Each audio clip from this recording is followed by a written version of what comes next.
Assalamualaikum warahmatullahi wabarakatuh. Semangat pagi anak-anak sekalian. Pada video ini kita akan menambah wawasan pelajaran pendidikan agama Islam dan budi pekerti dalam aspek Al-Quran hadis, yaitu kita akan membahas kodifikasi Al-Quran atau sejarah pengumpulan Al-Quran. Kodifikasi Al-Quran mencakup pemeliharaan, pembukuan, percetakan Al-Quran. Kodifikasi Al-Quran atau pemeliharaan dan pengumpulannya, yang dimaksud dengan kodifikasi Al-Quran adalah proses pemeliharaan, penulisan, pengumpulan, dan percetakan Al-Quran sejak masa Nabi Muhammad SAW sampai sekarang. Jadi bila mana dilihat, kodifikasi terbagi ke dalam beberapa masa. Masa awal yaitu masa Nabi Muhammad SAW. Kedua, fase Abu Bakar, sahabat Abu Bakar Siddiq. Fase ketiga, masa Sayyidina Utsman bin Affan. Masa Nabi. Pemeliharaan Al-Quran pada masa Nabi ada dua, yaitu pertama, metode hafalan. Setiap kali malaikat Jibril datang membawa ayat Al-Quran, Nabi langsung menghafalnya. Nabi adalah seorang penghafal Al-Quran terbaik, sebab atau karena beliau sebagai Rasul yang diutus untuk menyampaikan ajaran-ajaran Allah, sehingga Allah memudahkan beliau untuk dapat menghafal Al-Quran. Poin B, beliau dan juga para sahabat sudah terkenal sebagai orang-orang yang memiliki daya hafalan yang kuat, sebagaimana orang Arab pada umumnya. Para sahabat sebagai penghafal Al-Quran. Sahabat adalah orang-orang yang punya keinginan yang besar untuk dapat belajar Al-Quran bersama Nabi Muhammad SAW.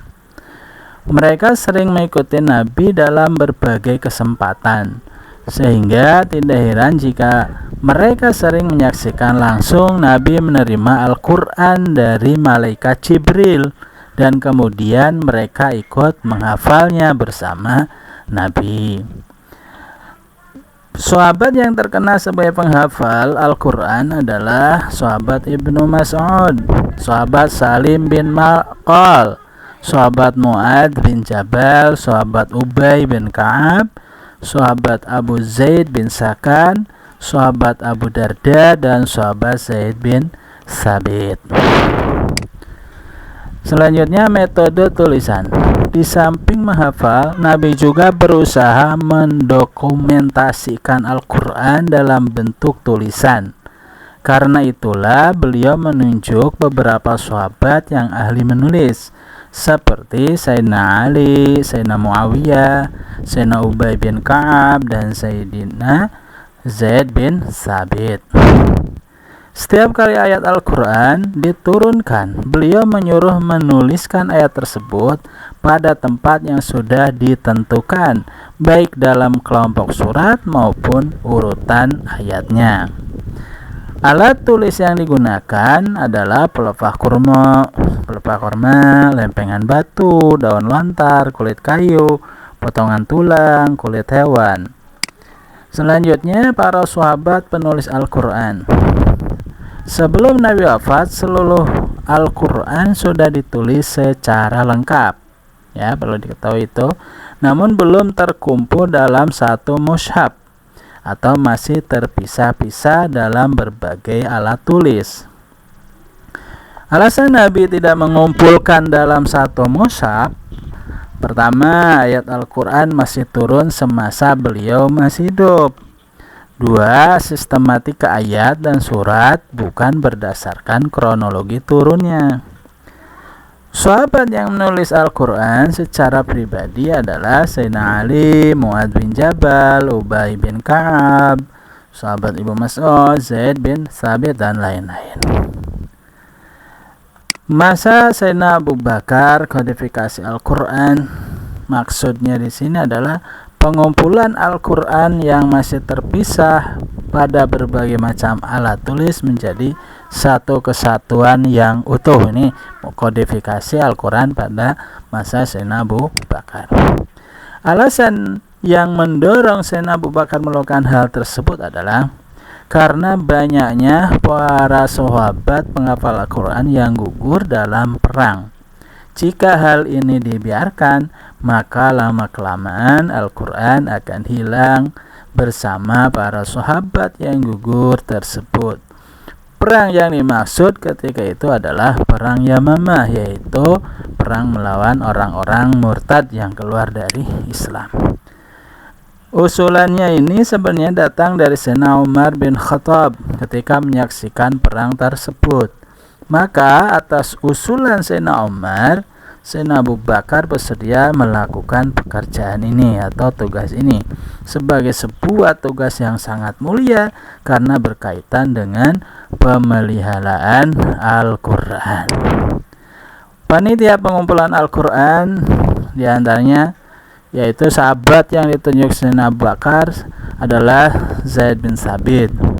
Kenapa? Alasannya karena beliau adalah orang yang kepercayaan Nabi, pernah menjadi juru tulis Nabi, dan dia adalah sahabat yang terakhir mentadaruskan Al-Quran atau membaca Al-Quran di hadapan Nabi secara lengkap 30 juz sebelum Nabi wafat. Bagaimana caranya? Cara yang digunakan Zaid dalam pengumpulan tersebut adalah melalui dua hal, yaitu hafalan dan tulisan para sahabat penghafal dan penulis Al-Quran. Yang akhirnya Al-Quran berhasil dikumpulkan, kemudian disimpan oleh Sayyidina Abu Bakar, kemudian Sayyidina Umar dan Sayyidatina Hafsah. Masa Sayyidina Utsman, pengumpulan kodifikasi Al-Quran yaitu pemeliharaan Al-Quran pada masa Sayyidina Utsman meliputi penulisan kembali naskah Al-Quran yang bersumber dari naskah yang sudah dikumpulkan Sayyidina Abu Bakar menjadi beberapa salinan. Alasan yang mendorong Sayyidina Utsman melakukan itu adalah munculnya perbedaan cara membaca Al-Quran di kalangan umat Islam setelah Islam berkembang secara luas sehingga membawa pada perselisihan. Orang yang mengusulkan kepada Sayyidina Utsman untuk melakukan penulisan Al-Quran adalah Sayyidina Hudzaifah bin Yaman. Setelah dia melihat perselisihan di kalangan umat Islam ketika terjadinya perang Armenia dan perang Azerbaijan dengan Irak. Sahabat yang ditunjuk menjadi penulis yaitu Zaid bin Sabit lagi, terus Sayyidina Abdullah bin Zubair, Sa'ad bin As, Abdurrahman bin Haris. Al-Quran yang dijadikan pedoman oleh tim penulis adalah Al-Quran yang disimpan oleh Sayyidatina Hafsah. Hasil kerja tim penulis ini kemudian digandakan menjadi 5 eksemplar atau 5 mushaf.